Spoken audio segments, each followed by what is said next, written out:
Bravo. He. Məndən əliniz, mənim qadın xeylanına xoşum gəlir. He, elə sən də məndən əliniz. Mənim də kişilərdən xoşum gəlməz. Kişi görəndə elə bil, yumurtlamayan toyuq görür. Bəs məhəbbət, sevgi, eşq, O nə olan şeydir? Məhəmməd. başa düşmədin? Yox, düşmədi. Bu saat səni başa salım.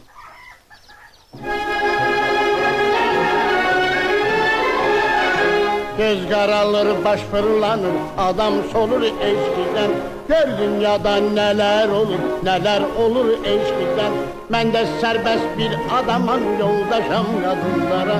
Polad kimi ürəyim var, sevgi hara, mən hara. Adın nədir? Züleyxa. Aşk olmaz sən ki? Yox ha. Heç bilirsən aşk elədir kişilərin kələyi. Heç bilirsən aşk elədir kişilərin kələyi. Mən sevirəm o diləmin cürə yalan deməyi.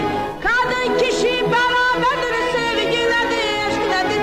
Avaralıq eləmək üçün bunlar bir bahanədir. Adın nədir? Məhəmməd. Söz mü sözdür? Əlbət.